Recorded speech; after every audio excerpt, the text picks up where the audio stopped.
This episode contains sensitive topic discussions, including racism and violence. Viewer discretion is advised.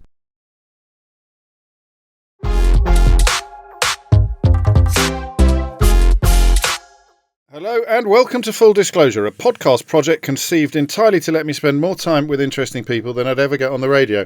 Although this is a special episode because, David Harewood, you are the second Full Disclosure guest who I interviewed on Zoom during lockdown, right? Who we've invited back into the studio because it feels very different. I'm ready for the full O'Brien experience. I had half the O'Brien experience in lockdown. It was weird, wasn't it? It was a very odd time. Although I have to say, in a weird way, it was very good for me. Yes.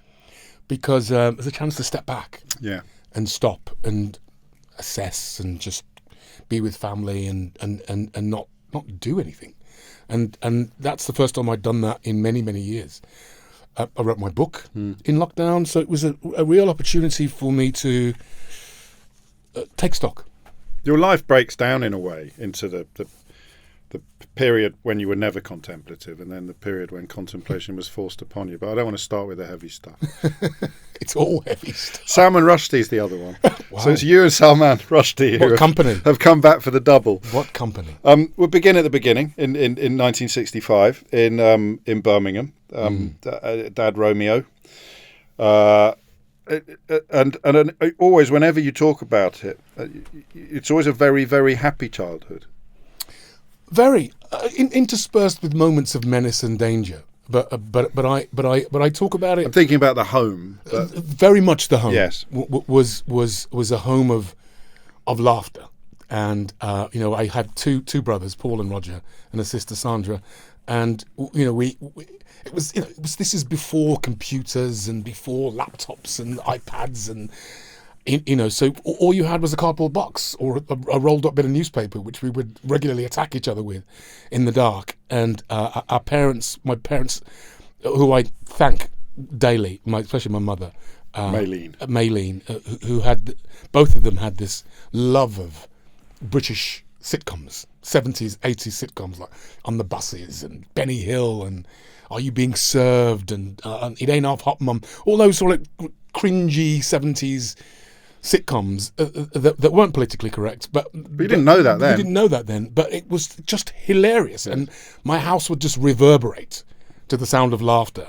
And luckily for me, as I said, my parents regularly watched those types of shows, so it was a house of laughter and kind of joy, I think. And you'd watch it. I mean, it was a communal experience, wasn't it? We were thinking about this the other day. It's because it's what the royal family reflects, but it doesn't happen anymore when everybody sits in the same room, often on the same furniture, watching exactly the same program at the same time. That's almost incomprehensible to. It's a different life, isn't children. It? It's a different age, yes. and I never to happen again. I don't think it's no, but it can't come back. It's hard to imagine it coming back round, but it provided. That, which is why I think you mention it. It provided a closeness, and there'd be chatter and conversation, but there was a closeness that is unique to that era, probably because there were so many programs and so little else for the family to be doing. Absolutely, and it really was. That's I guess that was what it was described as light entertainment because it wasn't. There was nothing else to do. It was pretty rubbish outside. What we don't have, sadly, for the biographers of the future, is you sitting there and pointing at the screen and going, "One day that will be me." That didn't really happen. No, and I didn't even think it was possible. No, because there weren't any people who looked like me when I was growing up. I think the first kind of standout, dark-skinned people who looked like me was the West Indian cricket team. The famous. The famous team of 70, 73, 70, yeah, maybe it was 73, 76, around that period. They were just, Michael Holding, Clive Lloyd, Brendan, and then the footballers, Brendan Batson, when they started to appear on the scene, that's when I started thinking, we do belong here, you know. And yet, where you were in Birmingham, there'd have been plenty of other people who looked like you, would there, in your actual community and school and things, or not? There were, although we were the only black family on our street. Which bit of Birmingham was it? So I grew up in a place called Small Heath. Okay, yes. Which was predominantly Irish. Yeah. And English. And, one or two people weren't too pleased. Sure. That we'd moved in. Did you know that at an early age? Because I know there's one episode that came back years later, didn't it, that had proved to be incredibly haunting when you were about 7. But were you conscious? Well, I became slowly conscious of it. Right. And, I think, I wrote in my book that I think we'd only been there a couple of weeks and somebody put shit through the letterbox. Yeah. And it was sort of, I always remember my dad just kind of being perplexed, but not angry about it, just completely dumbfounded that somebody would go to the trouble. Just such a vulgar thing to do. He just couldn't quite believe it. And so it was a sort of a weird, I remember that morning being rather strange because he didn't take it, obviously there was offence taken, but it was more the idea that somebody would go to the trouble of doing that. Did you ever talk? Did he ever discuss these things with you? Did he ever sort of, or did Mum ever sort of prime you for Mum did. Right. Mum was great at those conversations. My dad was a typical first generation, a West Indian. Or maybe all father, maybe all dad was. I don't know. Yeah. My dad was like that. Didn't really talk very much. Right. Wasn't much for sort of sitting down and having open conversations. I yearned for that, to be honest with you, particularly after I started to experience some of that racism. Right. I wanted an older voice to say, well, it's like this and you have to deal with it like that. And I guess I found out years later that my dad was dealing with it himself. Yeah. And was processing that himself. And so I don't think he wasn't prepared to talk to me about it and give me advice on it, whereas my mother was. But the 70s, late 70s, 80s, was all about assimilation for me. It was all about assimilation. Just blend in, don't stick out, just be normal, just be, there wasn't really as I said, certainly from my mother there was, I wouldn't say a Pan-Africanism, but there was more of a consciousness of blackness.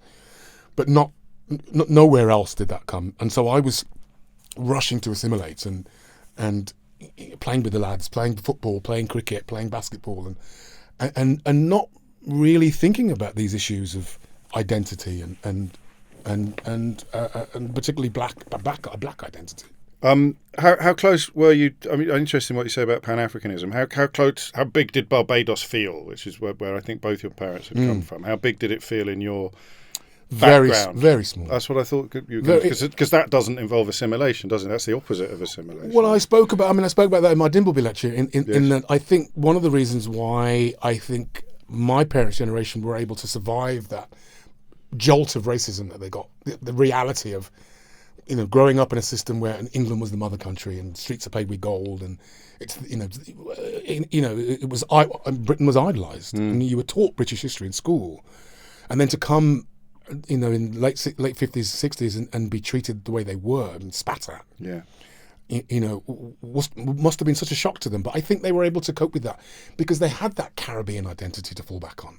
They go, well, I'm not British then. I'll be West Indian, and they were able to sort of fall back on that other consciousness, whereas we didn't. The second generation didn't have that. We didn't have that. So we were like growing up on bangers and mash and rice and peas and sort of English football, English music, Duran Duran, we were all sort of trying to assimilate, trying to be young Britons. And then, as I say, suddenly, years later, you realise that, people are telling you to F off back to where you came from. You were screwing the lid down too tightly almost. I think so. And it came off. Yes, as you've talked about incredibly bravely. I love the way you can pepper this conversation with all of the different things you've done outside of acting, with the book and the Dimbleby lecture, and we'll get on to some of the documentary making, of course, and we'll get on to some of the stuff in the arena of slavery as well a little later in the programme. But what I'm interested in, I don't want to be rude, is how many signs there were in Small Heath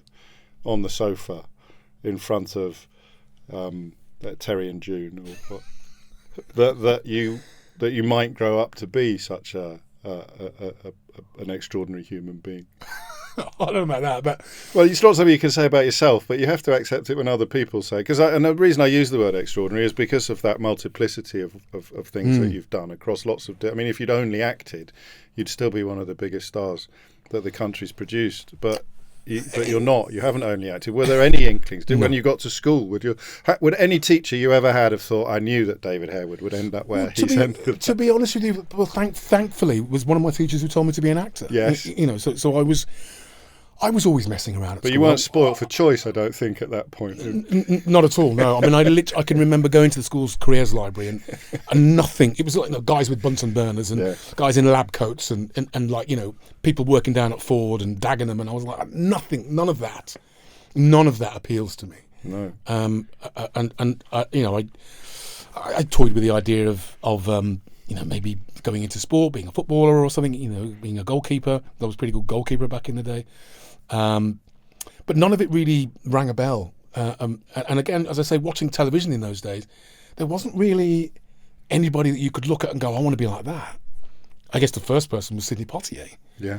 And I was probably, and I was too young to understand what he was going through, the groundbreaking movies he was making and the change he was affecting in the film industry. But I do remember sitting down and watching, in the heat of the night with the family, in that same room with everybody watching the television. And when that white guy slaps him in that famous scene, and he slaps him back, and there was an audible gasp in the house, because it was like we'd never seen anything like that. A black guy slapping a white person back. So I can remember like moments like that and thinking, wow, that guy's extraordinary. Yeah. And it was always the Americans, because there weren't any Brits. No. It was always the Americans who, Huggy Bear in Starsky and Hutch was a figure that you were inspired by. Obviously, Martin Luther King you were inspired by when he came on the screen. What about intellectual engagement? What about the sort of were you a big reader, or were you No. So you didn't set school on fire then? No, to be honest, I just didn't get it. I didn't get school. Right. I was far too busy messing around. I mean, I had a crop of really good friends, and we happened to sort of make up the nucleus of just about all of the school teams: football, cricket, basketball, rugby, athletics. And we were a bit naughty. We weren't throwing chairs at teachers. You weren't setting fire to the school the other way. Exactly. Or stabbing. Sure. But we were jokers. We were real entertainers, and that certainly affected my education, because we were disruptive, and therefore put into different, probably lower, less challenging classes. What was there no pressure from home? It's a sort of cliche for the immigrant parent, isn't it, that pushes their child educationally because it opens doors and provides you with no. I don't think so. I mean, my parents probably tuned in at report time. You'd get your end of year report, and they'd sort of go to the school and sit and nod and ask about my behaviour, but there was never any academic pressure to succeed, and I regret that. I do regret that. I got it later at Rada. That's when I first was turned on to English literature. I always remember a line in Othello where Iago says, "I will pour this pestilence into his ear." I thought, wow, what a great way to describe lying to somebody, misdirecting somebody, pestilence. Yeah.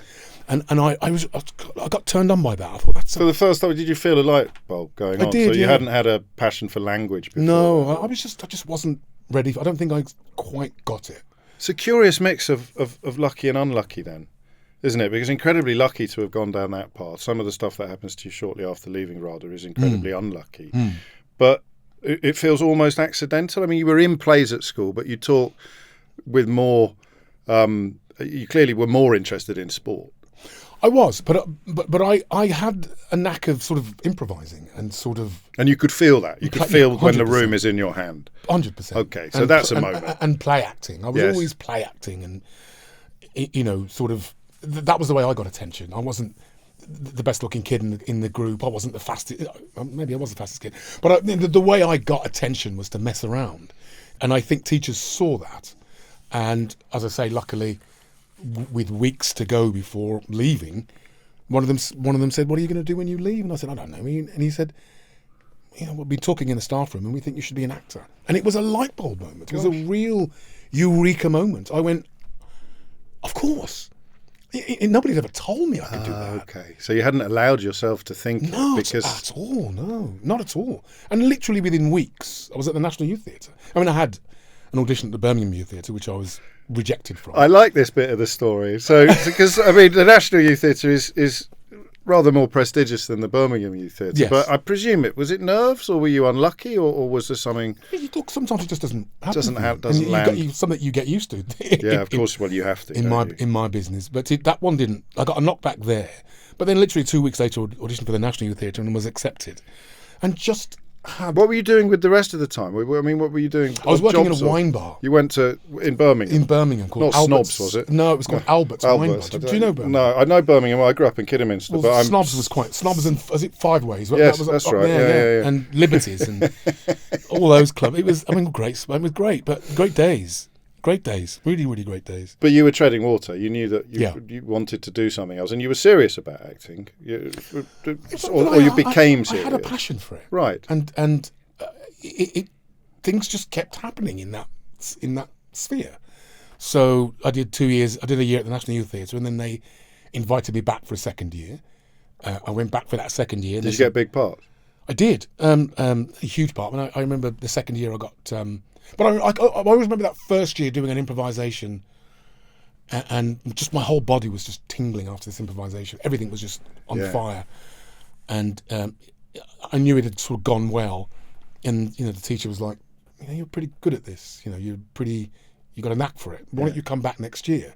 So I came back the following year, got a good part in As You Like It, and whilst during rehearsals there, he said, "You really should go to drama school and train." So, and again, I didn't know anything about drama schools. So I wrote off to a whole lot of drama schools, got rejected from like 3 or 4 places in my first auditions, got accepted at one place, cancelled the rest of the auditions. Little did I know, they were the top 5 drama schools in the country. And again, luck, because I cancelled my Rada audition, and then out of the blue I got a call saying, "Why didn't you turn up for your audition yesterday?" And I thought, he didn't get the letter. So I just lied. And I said, "Oh, my mum was ill, so I had to look after her." And then they said, "Well, it's your lucky day because someone's dropped out tomorrow. Do you want that spot?" I said, "Yeah, sure." So I came down to London, Rada. I'd already got a place. Had you heard of Rada? I knew it was a really good place. But I mean, reputationally, were you aware of Laurence Olivier and that kind of heritage? Yes, you were. And I knew that it was sort of kind of a kind of premier place. And but I kind of went down and just decided to have fun, and I got in, which was just great. And then I just had 2 really wonderful years there. I was going to ask how Mum and Dad greeted that moment and but we should probably talk about your dad getting poorly when you were 15, when he was sectioned, something that obviously has since assumed a different resonance in your life. I've read some poignant descriptions of that moment. You've even described it as the end of your childhood. So by that, I think you mean that you had to sort of become an adult. Yeah, well, I knew he wasn't well, and you could tell psychosis and all of that branch of mental illness, where people act differently. It's really alarming to see, and it's only when you go through it or you have experience of it that you really understand that. You're perfectly beautiful, young, intelligent, bright 15-year-old boy who's just gone off to university suddenly comes home talking bananas. Right. And it's extremely worrying. And I could see my dad was getting up in the middle of the night, going wandering, and there was arguments in the other room, and so there was obviously clearly something not right. And then one morning my mother came up and said, when you go down for school, don't turn left into the kitchen, don't go into the kitchen, just walk out the house. And I sort of went down and then kind of had a quick flick. Of course you did. Just a quick flick around, and my dad was on the floor. My brothers were sort of holding him down. Oh, dear. So it was really alarming. And then he was, sectioned. And that changed your relationship with the world, but with home, that place of home, that cocoon of home. 100%. Everything changed then. When he came out, he was very different. They divorced very quickly after that. So I was suddenly living with my dad, and my mum was living somewhere else, which I couldn't. As I said, coming from such a homely place, suddenly everything was different. And again, I think what I was doing was suppressing all of my emotions on this thing and not dealing with it. Just not dealing with it, not addressing any of it. And acting, I suppose, is the closest you ever get to opening up, even though because you're never going to open up about what you're feeling. You're not even admitting it to yourself, I don't think. You're 100%. not having internal very dialogue. True, very true. But when you're acting, somehow you're someone else for a while. And I've always found that an escape. Yeah, I bet. And not just an escape in terms of like mentally and sort of imaginatively, but even from the sort of trappings of racial tension. On stage, I can be anybody. I really could be anybody, and which is why, as we'll maybe come to later, coming out of Rada, when everyone suddenly started saying you can't play that because you're black. Yeah, it was such a shocking thing for me, because that was always my ticket to freedom, was my imagination. Were Mum and Dad conscious of what a big deal it was to go to Rada? Was it? Yeah, and I was the first, the youngest child, and the first one to move away from home, to go down to London and study acting. I mean, it was just bonkers. But you were ready for it. Was I ready for it? I don't know. I mean, I don't know if I was ready for it. Really. Okay. I mean, obviously now being president of Rada, I had my first induction. Just 6 weeks ago, in September, I had my first of students. Yeah. And they looked so young, James. They looked so young. And I thought, God, that was me 30 years And you thought you knew it all. I thought I knew it all. And there's these wide-eyed kids. Yeah. And it is wonderful that Rada chooses, it's 4,000 people apply, and 28 kids. It's insane. Are chosen. Yeah. To study on that course. And I was one of those 28. Yeah. And so it was it was wonderful. It was a really extraordinary experience. But I'd never encountered the people like that before. University-educated people, gay people, all different types of people. So something just makes sense to me. Because you got in, and because of those statistics, which you can still reel off now, although obviously in your new role as president you have to know those numbers and you have to know those things, that made you feel like anything was possible. If 100%. I can get in here, I'm golden. Yes and no, because yes and no. I mean, I would because when you're training there and you're going through it, you're at the start of a very long journey. Yes. Because of those 28, some of them won't make it. Some of them will not be acting by the time they're... Three people from that 28 are working regularly, which incredible. Is incredible. They're more in different years. Sure, of course. So I knew that I was at the start of a journey, but at that point, I felt I could. Yeah, I guess I felt I could do anything. So it's 1987 now. God. Which is the year before I got into the National Youth Theatre. My career's gone a bit differently. And you come out of Rada and discover almost immediately that the world is not your oyster. And I didn't mean to suggest that I thought that you thought it was going to be easy, but you certainly thought it was possible. Exactly. And that's where the problems started, because that the reality was, at Rada I was doing Pushkin and Dostoevsky, and 1 minute I'm on a submarine, and next minute I'm in a French field in a Molière play, and nobody mentioned race. Nobody. It is a topic now, which I think is really healthy, actually. It's much more a topic now in all the drama schools. Race is much more of a topic in drama schools. It's not something like the elephant in the room when just no one chooses to talk about it, and I think that's very healthy. Yeah. Because it only became a point of conversation when it was like, oh, here's a Negro, sing this. It's a Negro spiritual. This is, you can do that, So I'm singing there. No malice there, but a degree of ignorance, perhaps. Yes, exactly. No malice, but you're going to be doing that. Yeah.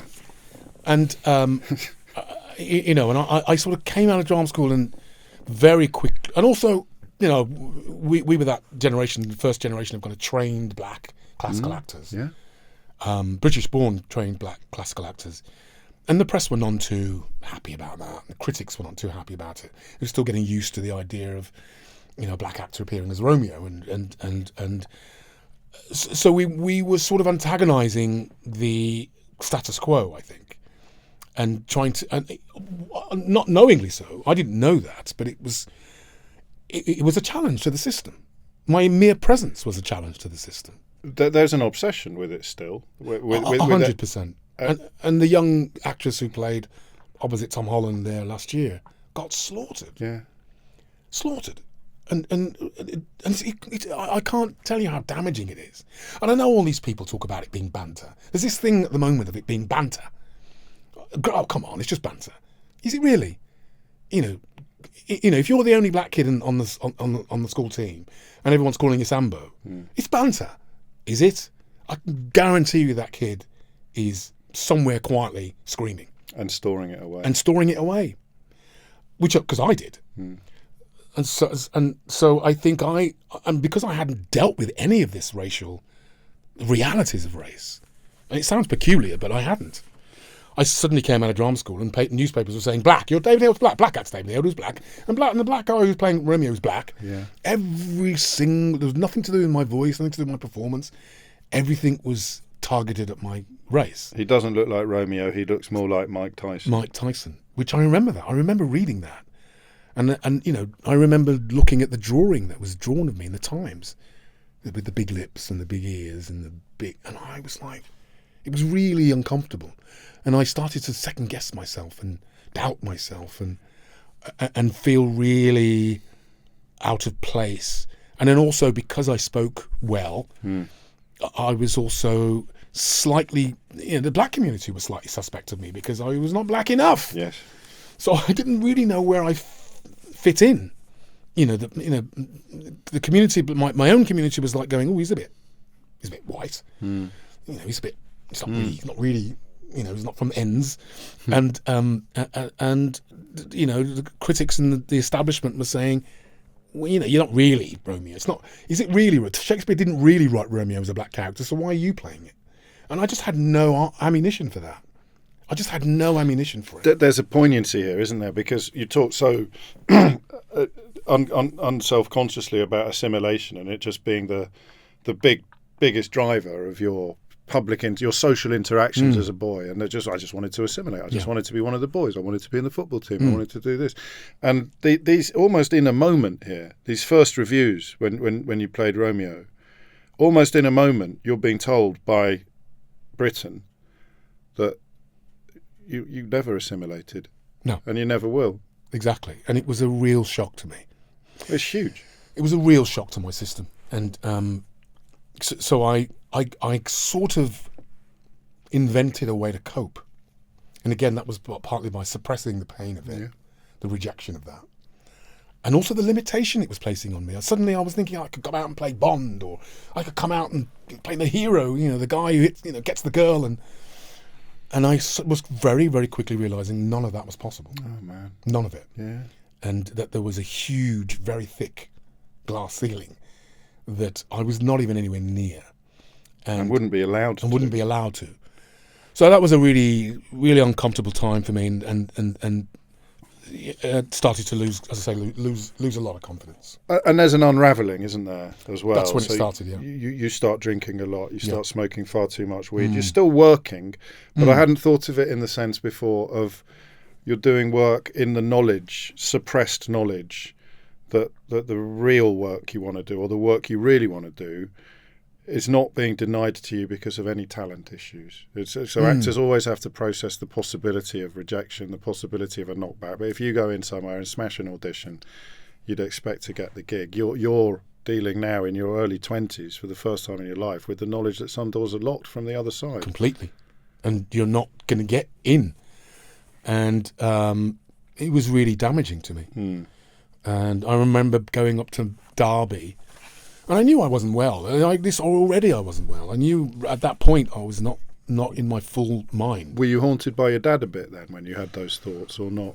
No, because at that time, I didn't know what was happening to me. Right. Yeah. Okay. So you don't have the distance. I didn't have the ability to go, oh shit, this is how Dad started acting. So I went up to Derby to play Sloane in Entertaining Mr. Sloane, Joe Orton play, which is a fantastic part. And again, I thought, oh, at last, I've got a great leading role. But of course, Sloane is a murderer. He's bisexual. He's devious. He's all the. He's not a hero. He's not a hero. He's not an anti-hero. And again, the sort of community there were very sort of, they were like. I remember reading in a local the Voice newspaper, the local Voice newspaper. Black people should go and demonstrate against Mr. Harewood's choice of work, and they did. And they were walking out in the middle of the show, which was really damaging for me. I remember I would just hear these chairs go, and I'd look out, and there'd be a row of black people just walking out, and I had to sort of carry on with the play. Yeah, and. I'd drink more, and the only way I could get on stage was to be hammered, and get through it. And there was a mania in my performance, an anger in my performance, which actually was very exciting. Sure. And then I remember coming back to London after that, and that's when things really started to unravel. We talked about that last time, and of course you've made the documentary about it as well, which was the hardest thing I've ever done, by the way. Well, a word on that then, because you opened. Because I had no idea. I had no idea it even happened. I'd buried it. Yeah, James, I buried it so deep, man. And it was my idea to do that documentary because I thought I was going to discover some of the sort of wild, crazy, zany things that I did. Because you'd wake up and have no memory of how you'd got there. I'd wake up on Oxford Street overnight. at 3 o'clock in the morning, how I got here, better go home. Start walking home, wake up in Islington at 4 o'clock in the morning, next day. Yeah. No idea. I kept just blacking out and just having these periods where I just didn't remember anything. And, so when I did that but there were moments dispersed in that were quite manic and fun and fearless. Adventures. Fearless. And that's why, people, it's a dangerous time because you say, oh, I can jump off that building. Yeah. I can fly. It's delusional. But it's delusional. Yeah, and luckily for me, and I remember that I was very fortunate. The doctor said to me, saying to my mother, we're very lucky David's an actor because all of his is coming out in characters and fun, not aggression and anger. Right. Because black people have died like Dalian Atkinson, the footballer, died like that. Yeah. People called the police because he was acting violent on the street and police attacked him. In a way that they wouldn't do for a white man. Yeah. So it's another example of lucky and unlucky at the same time, isn't it? It's a sort of recurring theme there.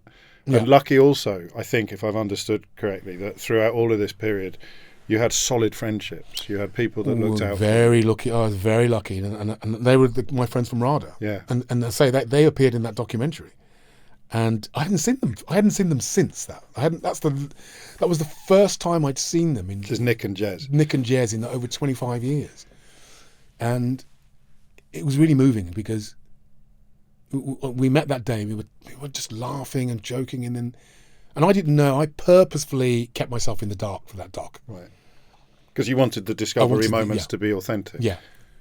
But I didn't realise they were going to be so not that authentic. So shocking. Oh, because then I then that afternoon we met in the pub, had a laugh, as I said, and we got in a van, and then we were driving, and I had no idea where we were going, and then I started to recognise where we were, and we were on the streets on the way to the Whittington Psychiatric Hospital. Right. And I suddenly started going, hang on, I remember this.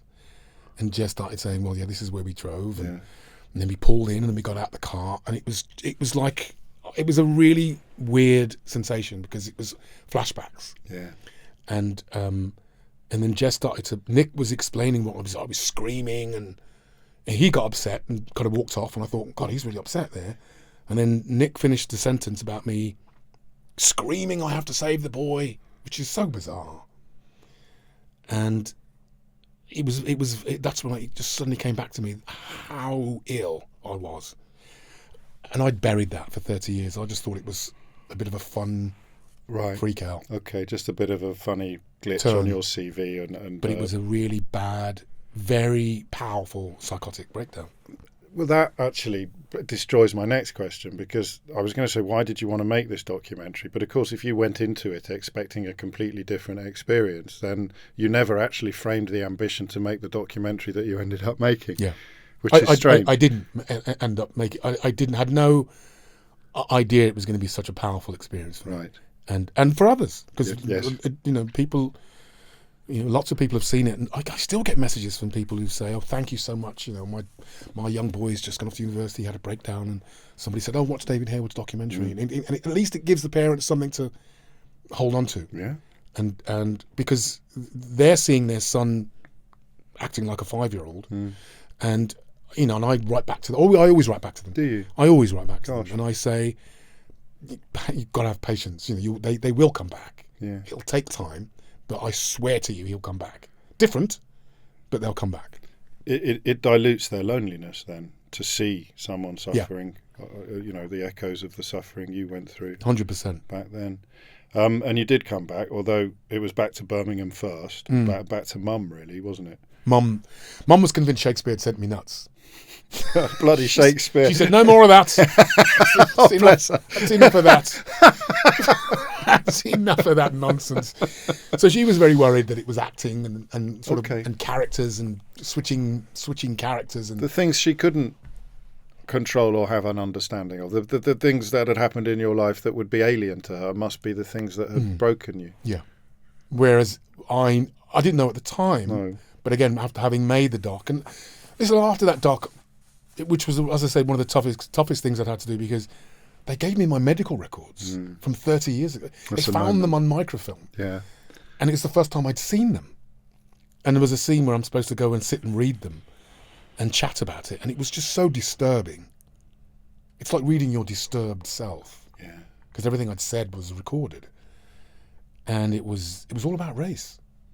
All about my identity, and that was really and the man who went when scary. You were 7, the get out of my country, you little all bastard. All of it. Which if you sat down in your final year at Rada, you wouldn't even have remembered, or you wouldn't have probably acknowledged, not, or you probably not. It was writing the book that's what made me, because all of this then, I went straight after the documentary.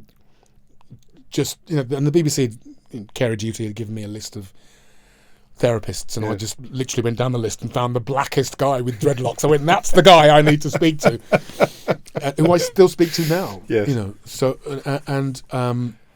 I've been unraveling my racial inexperience, my racial all of the complexities of nuances of the questions of identity that I've had right from that moment, that man saying to me, "Get the out of my country, you little black bastard." Because that was the moment everything went, oh, hang on a minute, maybe I don't belong here. Maybe I'm not British. Maybe I'm not from England. And again, because that uncomfortableness, that sense, that lack of firm grip of my identity, I think eventually exploded in that breakdown. And presumably the therapy involves big you embracing nursing little you. Yeah. And it's very very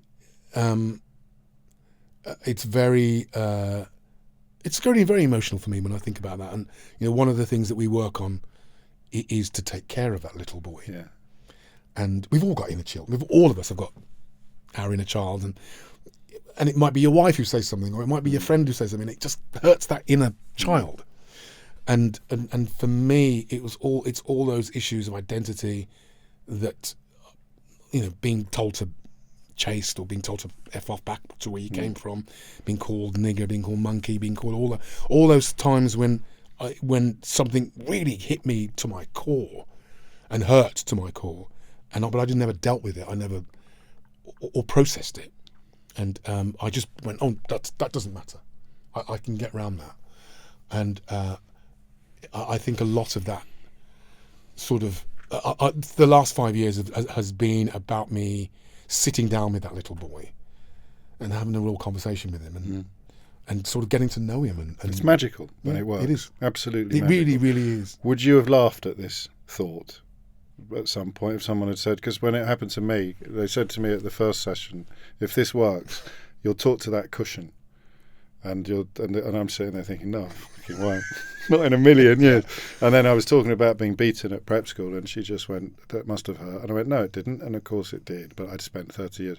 And she goes, tell him now. And suddenly I'm talking to a cushion. Yeah. But it felt like it's powerful. Rocks had been taken off my shoulders. Powerful. It is, isn't it? Yeah. It's absolutely extraordinary. And I wish, there's this thing right now with men, the young boys voting reform and the Andrew Tate, like the kind of the incels, and this, it's a worrying development that men think, but that they're losing some sort of their identity, and they want to be aggressive and they want to be, and I actually think it's the opposite, and I think what you just said, getting in touch with that inner child, which is hard to do. And which is probably why a lot of guys don't want to do it. For sure. It's really quite liberating. It's a superpower. It's liberating. Did you worry that if you became emotionally secure and literate, that you might become a bad actor? No. In fact, it's... Well, you've got no pain to draw. I mean, the pain is still there, but if you're 100%. Processing it and dealing with it, then... 100%. And in a way... It's helped all that. Yeah. Because I always remember there was a line in a book I read. I think it was a quote from Jack Lemmon. He said, "As a really good, if you want to be a really good actor, you've got to be vulnerable." And I never understood that. So I always thought you got to go on stage and be rock solid and manly. And actually, it was completely the opposite. And the first time I went back on stage after one of my best mates died, and I was nervous and not confident. God. But that's when I started to understand what he said, because I wasn't rock solid, and I try and embrace that now. I let the audience in, show them a little bit of you, and I drill down on that now. So back to the career then. You recover at home. Mum weans you off the medication. You're sort of rebuilding yourself. Same but different. But the glass ceilings are still there, and some of the doors will still be, if not locked, then still shut. Yeah, but I was able to see them now. I was able to see it, and just and it was, and I was still doing well as an actor. I was still working, and I mean, it's amazing for me because, I've been in the business now nearly 35, nearly 40 years. And I can remember a time when, as a black actor, it was me, him, or him. And that was it. Yeah. We shared it between the three of us. Yeah. And now there are just a plethora of really excellent black actors who all have these fantastic global careers, which is sort of what I thought I was going to have. But the world wasn't quite ready for that. Right. And I think our generation made a lot of noise, kicked a lot of doors in, and caused a lot of fuss. And I think we've contributed to this opening up of the sort of the aperture. Well, there's the Poitier factor as well. You had to probably be better than some of your counterparts. You had to be brilliant actors. You had to have Sidney Poitier levels of without a doubt impact. Without a doubt, and it's still, you still see your mates going bing bing bing bing, getting the leads and the movies and the parts, and you're not in that bracket.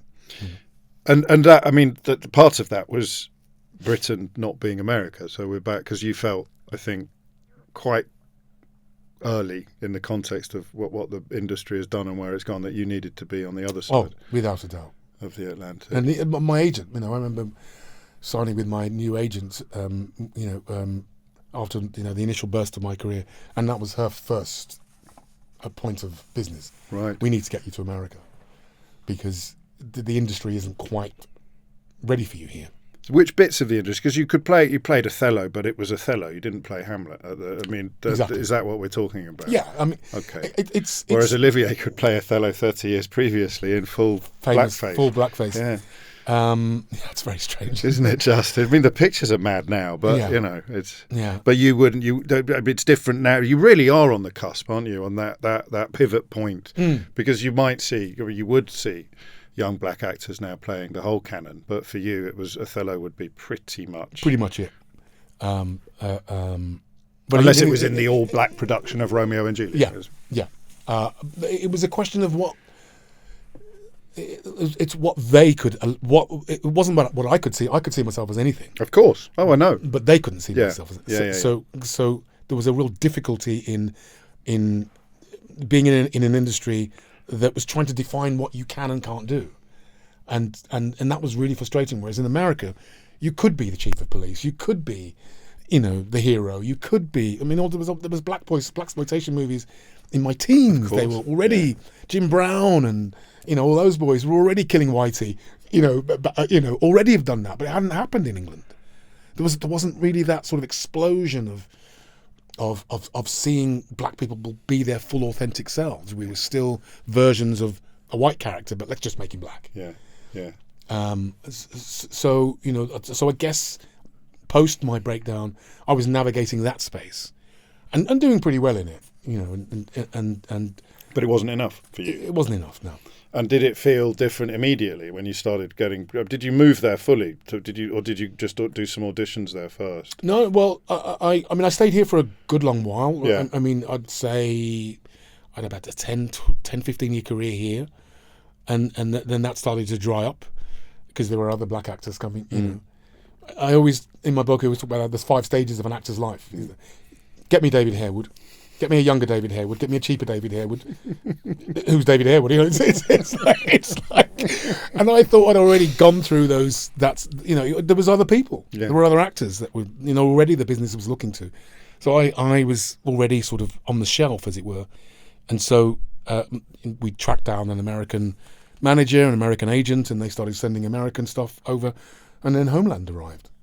And bang, I was in America. And I mean, that's not just a job. It's the biggest job you had ever had. Oh, God, yeah. By a country. I mean, you had decent jobs, but this is the biggest show in town, the biggest show in the English-speaking world. It was at the time. And, Mandy Patinkin, Claire Danes, Damien Lewis, great cast. And a great part as well, not just nibbling around on the edges, but smack in the middle of all of it. I was right in the middle of it. Yeah. And What did you think when you saw the script? Oh, I knew it was an absolute winner. And then when you got the part? I was, I hadn't worked in 9 months. Right. And were you beginning to worry? Were you? I had 2 kids. Yeah, no. I couldn't pay them all. I couldn't pay them when I finally got the job. And I remember I was sitting on, in my flat in North Carolina where we were filming, and I had to pay a bill, and I was online paying this bill, and then I looked at my bank account and I realised that the week I got the gig, I had 80 quid left in the bank. 80 quid.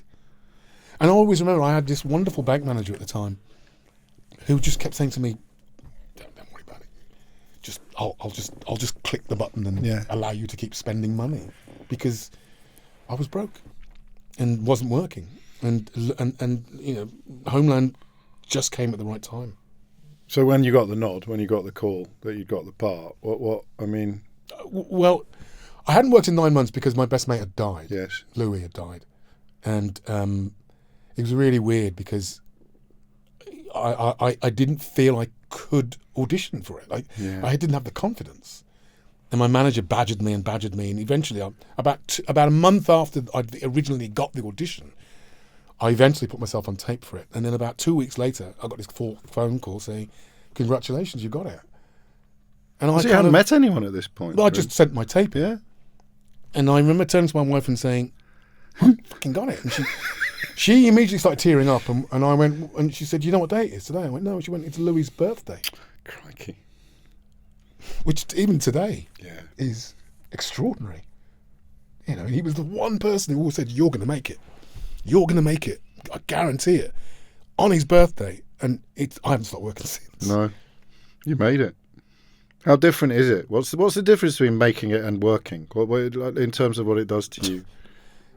Being able to get a cab home. Yeah. Just being able to... It's a little bit more to... I mean, the obvious stuff, like stopped in the street and selfies and stuff. Well, in a sense... But from the inside, I've sort of always been Right, yeah. Been stopped in the street, and that being stopped in the street stuff changed when I did the documentaries, particularly the mental health one. Yes. Because suddenly I wasn't the bloke off the telly. I was David Harewood. So I think possibly that because that next stage, that fifth gear, that mad gear, came quite late in life. Massively. It gave you thought, well, I'm going to have a look at all the opportunities that are now being presented to me, or all of the ways in which I can use this power I now have. And that explains why you wanted to make the documentaries, the one about COVID as well, why you wanted to write the book, because it wasn't just about filling your boots with roles and parts. It was filling your boots with experiences and achieving things you could do. Yes, but at the same time, it was also maybe just answering questions in myself. Yes. And I don't think I really understood that. No. And because the first one I did, which was Britain to have a black prime minister, was just full of fact. It was full of facts. Yeah. All of the statistics in that show had been worked out. That people say you have to work twice as hard. I think we worked out, because of the class system in this country, for a black person to get to that, be prime minister, the public schools, to get to be born into a house where your parents read, and then you to go to a private school, a good university, join the party, be elected leader, to go through all those stages. It was something like 50,000 to 1, and all of the stats were like bona fide fact. But I can remember back in the old days of Twitter. Being slaughtered for that online, and realizing, oh, hang on a minute, there's people who just don't believe that racism exists, and who completely refute your experience, and who just not buying this thing of it's difficult because you're black, and I think maybe that then started to make me do more documentaries in that field, because not that I wanted to prove it, but I wanted to just keep nudging people and saying, this is our experience in this country. But what I didn't realize, I accept your point that I was able to do those other things, but I think they started to cost me. Okay. Yes. And then there was the blackface one, which I found very difficult. Yes. And then the Dimbleby lecture was the last one, and I actually I remember saying, I can't do that anymore. Okay. I want to go back to acting. So because the work on yourself had been so successful, you sort of almost started trying to do the work on society, and that's too big for anyone. Exactly. And I didn't realise that. And the Dimbleby lecture was my favourite one, right? Because I got to tell the whole story of the Windrush. I loved that. But then I said, that's it, I'm closing that door. Yeah, you went out on a high. And who knows when you'll open it again, if you will open it again. Maybe. The one other element of the non-acting world that I'm enduringly fascinated by is because since you were ahead of the curve on the sort of national trust slavery debate, weren't you? You there is a reason why you are called David Harewood. And that there is a stately home in Yorkshire called Harewood House, and it is the same reason. Exactly, and I didn't realise the extent of it. Right, and it was again through COVID, and my wonderful friend David Olusuga, who sort of took me on this journey back to Barbados, showed me the history of the Harewood plantations and the Harewood, the Harewood name, and because Barbados was colonised by some very, very, very wealthy English families, very wealthy English families. And because it was much smaller than Jamaica, it was much more manageable than Jamaica. So they were able to control their slaves a lot more brutally, but you couldn't run away in Barbados because it's too small. Whereas in Jamaica, the Maroons would run off to the hills and hide and create communities. Right. And they maybe have a more fuller experience, if you know what I mean. But it was difficult to do that in Barbados. So I kind of got a flavour of that whole history there. And then at the end of that journey, I come back to Harewood House and meet David Lascelles, Lord Harewood, who was the 8th Earl of Harewood. And funny enough, it was right in the middle of Black Lives Matter. It was about 2-3 weeks after George Floyd had been murdered. So I was full of beans and anger and, ready to knock him out. And he is the most amazing man. Yes. And I couldn't tie him up and I couldn't land a punch because he just kept slipping my questions and just being very, very sort of amenable and understanding. And then I sort of threw a loaded question. I said, well, don't you feel guilty for having all this money? And he kind of said, well, I don't, all the money's in the house. And he said, I don't feel guilty because I wasn't responsible, but I can be accountable. And that answer really made me sit up. Yeah. And then he started to tell me all the things that he does for the black community and what he's done for the black community, the carnivals he's had up there, the programs he's sponsored, the kids, the works that he does in the local community, what Harewood, the works, the school parties he has, and the fact that he's filled the Harewood House Library with books on slavery, which is far more than any other previous Earl had done. He's really embraced it, and he's tried to be as honest about where the money come from, more than anybody, I think, in the country. Yeah, I think you're right. And I think other people are now looking to him to say, how do we do this? Because we want to open up a little bit, but the board's a bit nervous, and and we're all a bit nervous about the conversations around it. He's just fully embraced it, and we developed this real friendship. And my portrait now hangs in. His wife said, I remember at the end of that documentary, I'd made a comment saying, there's no portraits of any black people in the house. Yeah. And his wife then had this idea to have these missing portraits, and went up to have my photograph taken, and my portrait now hangs in Harewood House. And I think it's a wonderful thing that people will have this experience walking around the grounds and the finery, and they'll see the gold and all the fancy white people and posh white paintings, and then they'll stumble across a black face on the wall, and they'll go, why is that there? Yeah. And then they'll read, and they'll understand that slavery has a living, breathing legacy.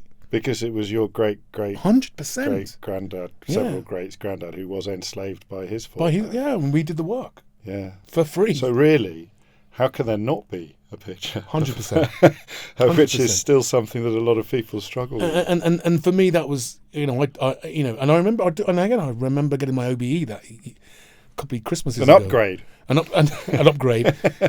And I did get some stick from, again, because you get it's got the word empire from the community, yes, again, of course, and from people, But everybody that I've spoken to about that portrait has been positive about it, because they see it as yes, we should have a place in that house. People should understand that generations of people worked for nothing and have been invisible. So, I suppose I hadn't thought this before we sat down, but in fact I hadn't thought this before about 10 seconds ago. If there's a symmetry to that, there's a generational symmetry to your portrait hanging in Harewood House. In the context of your career, your professional life, there's a similarly beautiful symmetry to you being invited to become president of Rada, a sense of completion. Yeah, and I never saw that coming. What was that like? What was that phone call like, or letter? Well, I was scared of it at first. I was Marcus Rada asked me to take the position, and I initially was I can't do that. And Why? I didn't want to do it. Why? Well, partly I'm a working actor. And didn't think I would have time. And there's all that. Again in my head, and I still wrestle with that idea of I guess playing in the right play pit, and I kind of thought, am I stepping into something there that I don't understand, and am I going to be exposed? And actually, it's been everything. It's been wonderful, to see those young students and those young faces, and to see what it means to them. And I think the fact that I did fall flat on my face when I came out and had a really tough time. Yeah, I think it's inspiring to them to know that you can have, it's tough out there and you can have a tough time, but it's no barrier to success. And I hope that my journey is kind of proof to them that it's not necessarily the fact that you fall down, as the old cliche. It's how you get up. And and the fact that I've now assumed that position, I think should stand in testament to the fact that resilience is one of the things you really need as an actor. Isn't resilience. It? Yes. And if first year Rada student David Harewood were to see Rada President David Harewood, he would think, yep, that's exactly where I expected to be. But David Harewood 5 years later would never have imagined that was possible. No. I'm very proud of it. It's probably the most proud. It's one of the most extraordinary things that has ever happened to me, and I'm truly delighted about it. So what's left? What boxes haven't been ticked yet? Well, look, I still probably can't take Bond off the table. Too old now. But, I know. But I, I'm playing my first lead. I got my first leading role, UK, and I've not done that before. So that's been 35 years in the making. Better late than never. Really excited about it, and I do feel like I'm growing into myself. I feel as though just bought myself a motorbike. Yes, I noticed. and so I'm sort of in a really good. I'm really happy. I came back from the States 4 years ago. Having earned a bit of, I can pay the mortgage, I can pay the rent. I'm still paying the, as long as I pay the rent, I'm happy. And I don't necessarily, and I think having been there, and I'm not, I'm a bit old, 60 next year, which is extraordinary. I'm sort of not, I'm no longer trying. I'm no longer, I say trying. I'm very relaxed about it all. And content, and having done the work on myself, having sat down with that younger self of myself and made amends with him and looking after him. And that journey hasn't stopped, and I think this year has been about boundaries. So this year really has been about boundaries for me. Understanding that I have them and being prepared to enforce them. We coined the phrase in my therapy session last week of narrowing my window of tolerance, where I'm suddenly starting to think, that's out of order, and I'm prepared to say that. Or if someone's like, I'm not trying. I don't care about what you think of me anymore. Yeah. And I don't care about, as you say, I don't. If somebody said to me, "Oh, there's a documentary about young black kids," and I don't feel I have to do that anymore. I'll look at it and go, you know what, that's for somebody else. Yeah. Whereas I think 5 years ago I might have said, I have to do that because there's that little bit of me that says I'm not black. That maybe that a hangover of I'm not black enough. I have to do that to prove that's gone. So I'm much more content with who I am and the journey that I've been on. You deserve it. Hard to say that. No, I know it is, but you do. David Harewood, thank you. Thank you very much, James, and well done to you, mate. I love listening to you, and I love listening to you take on the intellectually challenged. Thank you.